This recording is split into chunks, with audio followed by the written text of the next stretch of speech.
Halo Gunarwan dan Gunarwati sekalian, ketemu lagi ya di channel saya Gunar Os. Dan ya, kali ini kita akan membahas yang lain di luar Arsenal ya. Eh, kita akan bahas Manchester United gitu. Ya, saya tahu saya fans Arsenal. Dan kenapa saya mau bahas Manchester United, karena menurut saya ini adalah satu studi kasus yang sangat menarik gitu kan. Dan sebagai penggemar sepak bola, bukan hanya sebagai penggemar Arsenal, apa yang terjadi di Manchester United ini menurut saya sangat menarik. Kenapa? Karena buat saya apa yang terjadi ini mirip dengan kejadian apa yang terjadi di Arsenal 2019 gitu ya. Jadi Arsenal 2019, bahkan bukan dari 2019 lah, sejak 2017 bahkan ya. Jadi Arsenal 2017, sejak masalah mengundurkan dirinya Wenger gitu. Eh Ya, kita kehilangan identitas. Arsenal kehilangan identitas, dan ini yang terjadi yang sama dengan Manchester United sejak kepergian eh, Sir Alex Ferguson juga gitu ya. Jadi punya masalah yang sama. Oke, teman-teman, sebelum saya lanjut lebih dalam lagi, ya perkenalkan, channel saya adalah fans channel Arsenal. Jadi kalau teman-teman suka dengan Arsenal atau suka dengan konten-konten sepak bola semacam ini, boleh di like, share, dan subscribe ya. Dan jangan lupa dipencet tombol loncengnya. Jadi setiap kali saya upload, teman-teman juga dapat reminder dari YouTube gitu. Oke, tentang masalah Manchester United ini lanjut ya. Saya bikin video ini karena saya kaget dengan pertandingan tadi malam.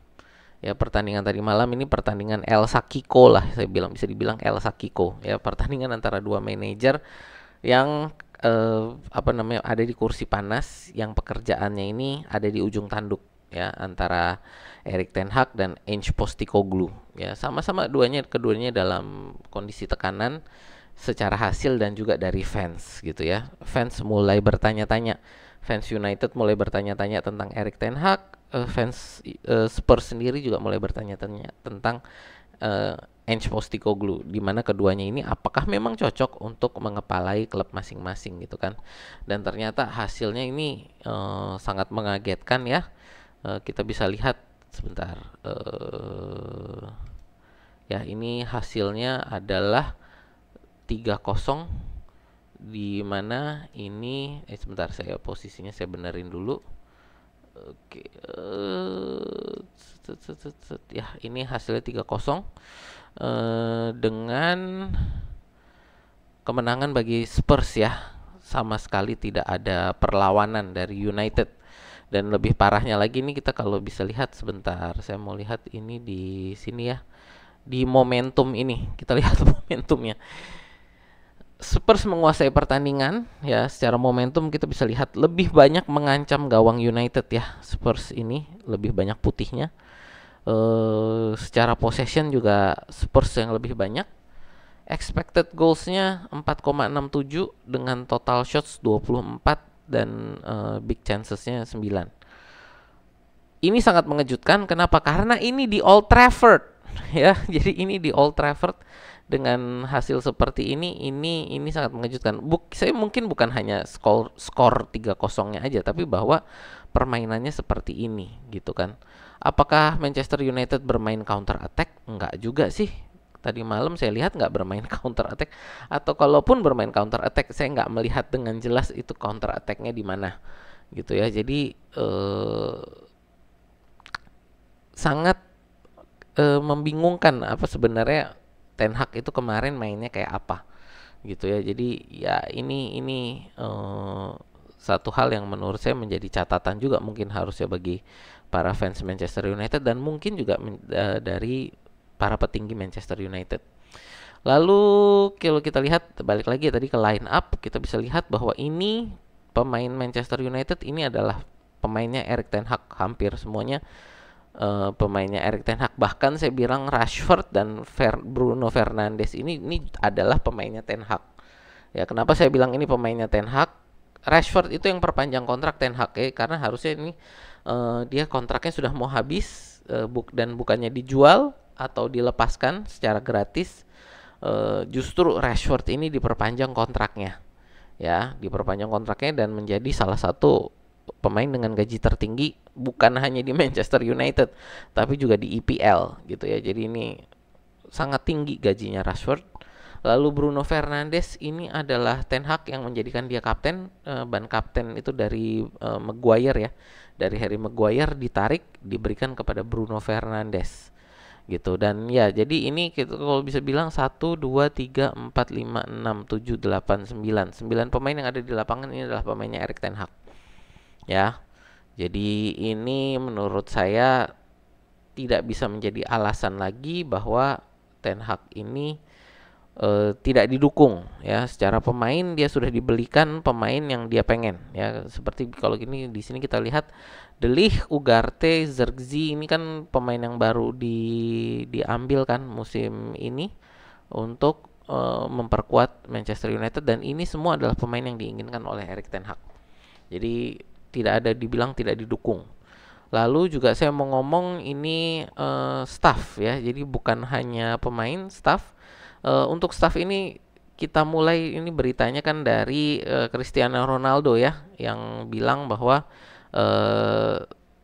dia harus lebih banyak mendengarkan asisten pelatihnya Ruud van Nistelrooy. Yang ini lalu membuat banyak rumor bahwa Nistelrooy ini adalah staff yang disusupi dititipkan lah oleh Ineos untuk segera menggantikan Ten Hag kalau dipecat gitu. Jadi si Nistelrooy ini ditaruh di dalam untuk mempersiapkan pemecatan Erik ten Hag. Dan ya itu segera dibantah juga oleh Nistelrooy. Jadi dia mengatakan bahwa dia ke United karena ditelepon oleh Erik ten Hag, di mana dia sebelumnya sudah dalam track yang bagus untuk menjadi manajer di Feyenoord ya, dan makanya dia tadinya akan menolak untuk menjadi asisten pelatih di Manchester United, tapi dengan telepon dari Erik ten Hag maka dia datang. Jadi dia justru datang ke United karena diyakinkan oleh Erik ten Hag. Jadi kita bukan hanya ngomong pemain ya, tapi juga staff. Jadi bukan hanya pemain yang didukung oleh Ineos, tapi juga staff itu didukung oleh Ineos untuk siapa yang dia rekrut gitu. Jadi benar-benar ini sudah tidak ada alasan lagi gitu kan. Dan inilah yang menurut saya menjadi satu hal yang apa ya kalau buat saya menarik gitu loh. Apa yang akan terjadi dengan Manchester United selanjutnya gitu. Untuk para pendukung Erik ten Hag gitu kan, pembelaannya kan sekarang adalah kalau Erik dipecat siapa yang bisa dicari untuk penggantinya gitu. Tapi pada saat yang sama kalau nggak dipecat dengan hasil seperti ini, apakah mau dibiarkan terus berlanjut gitu. Masalah Manchester United menurut saya sangat kompleks ya, sangat kompleks. Yang pertama ini adalah masalah identitas, dan masalah identitas ini menurut saya sudah bukan lagi menjadi problem Erik ten Hag. Kenapa? Karena dengan datangnya Ineos, mereka sudah mendatangkan CEO baru ya, Omar Barada, dan Sporting Director Dan Ashworth. Masalah identitas ini harus segera dipecahkan oleh dua orang ini, Dan Ashworth dan Omar Barada. Ya, jadi dua orang ini yang harus mengembalikan identitas Manchester United, sama seperti waktu Arsenal mengembalikan identitasnya ini dengan datangnya Josh Kroenke dan Edu. Ya, yang pertama ini membereskan masalah identitas ini adalah dua orang ini di Arsenal, Josh Kroenke dan Edu, di mana di situ mereka melihat pelatih yang mereka bisa datangkan untuk mengembalikan identitas itu. Ya, akhirnya diputuskan adalah Mikel Arteta. Dan sejak saat itu proses perbaikannya terus berjalan. Nah, ini juga harus dilakukan oleh Omar Barada dan Dan Ashworth. Ya, mereka sudah mencoba untuk mencari manajer baru kan ya. di awal musim ini gitu kan. Di awal musim ini mereka mencoba mencari manajer baru di belakangnya Erik ten Hag, dan menurut saya ini sebenarnya sesuatu yang sangat tidak etis ya. Kenapa tidak etis? Karena manajernya masih ada, jadi bukannya ngomong baik-baik, lu udah nggak dipakai di sini. Kayaknya kita nggak cocok sama lu. Kita mau cari manajer baru. Enggak, tapi Erik ten Hag ini masih kerja, masih ngurus apa yang terjadi di Manchester United, tapi di belakang layar ini staf direksi Manchester United ini ternyata diam-diam mewawancarai beberapa orang untuk posisi manajer di Manchester United. Salah satunya yang kita dengar ini adalah Thomas Tuchel yang menolak gitu kan. Jadi Tuchel dengan tegas menolak, nggak mau gitu. Jadi ya ini tentu yang membuat tadi rumor bahwa siapa Ruud van Nistelrooy ini sebagai orang yang disiapkan oleh Ineos gitu, itu menjadi sangat santer gitu kan. Kenapa? Karena Ineos sendiri memang di belakang layar sudah sudah diam-diam mencoba merekrut manajer lain gitu kan. Jadi ini memang mereka sendiri sudah mempersiapkan. Tapi masalahnya sekarang siapa yang mau? Jadi bukan hanya siapa yang bisa, tapi siapa yang mau. Gitu kan. Siapa yang mau? Dan kita dengar juga berita kemarin Ole Gunnar Solskjaer. Sebentar, saya coba buka lagi beritanya ya. Sebentar.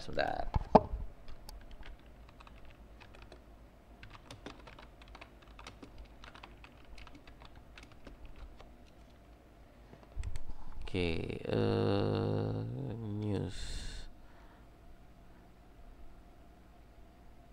Nah ini ya, jadi Ole Gunnar Solskjaer mengatakan bahwa dia nggak keberatan untuk balik ke Manchester United ya. Dia bilang dia mau pekerjaannya balik lagi, dia mau ambil lagi kerjaan dia, gitu kan. Jadi ya ini sesuatu yang sangat lucu juga gitu ya, bahwa pilihannya nggak banyak dan Ole Gunnar Solskjaer mau balik gitu. Apakah fans Manchester United mau kalau Ole balik? Ya ini kan sesuatu yang lucu. Tapi menurut saya Ole Gunnar Solskjaer itu justru lebih punya identitas permainan dibanding Erik ten Hag saat ini ya. Counter attack gitu kan. Jadi apakah itu strategi yang menarik atau tidak menarik? Menurut saya sekarang bagi fans Manchester United sudah melewati masa di mana mereka ingin permainan yang menarik. Menurut saya fans Manchester United saat ini yang penting menang lah. Mau pakai strategi apa, yang penting menang lah. Mereka menurut saya tidak akan ribut lagi apakah ini taktiknya taktik bertahan, taktik counter attack, negatif football. Menurut saya fans Manchester United saat ini sudah tidak peduli. Yang penting bisa menang. Dan menurut saya Ole Gunnar Solskjaer seminimal-minimalnya bisa mendapatkan hasil dengan strategi dia yang lebih jelas. Tapi permasalahannya kan tadi balik lagi sebenarnya ke masalah pemain ini. Kenapa? Karena para pemain ini sudah dibelikan untuk si Ten Hag. Apakah dengan para pemain ini lalu bisa kembali lagi dengan strateginya Ole? Ya kita nggak tahu gitu kan. Ini yang menjadi satu masalah di Manchester United gitu kan. Kita sudah masuk di posisi di mana udah terlalu campur aduk nih pemain-pemain yang ada gitu kan.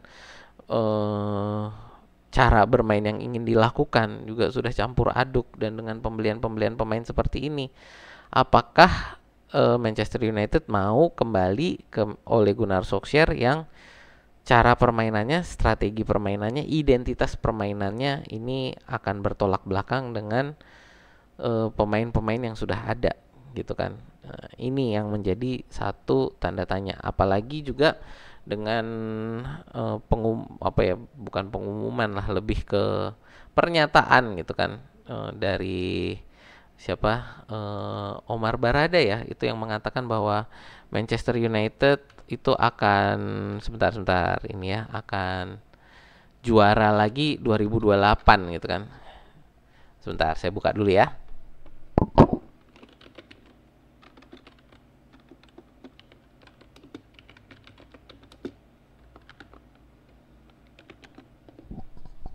ini ya tadi ya Omar Barada ini yang mengatakan bahwa Manchester United akan juara Premier League 2028. Nah,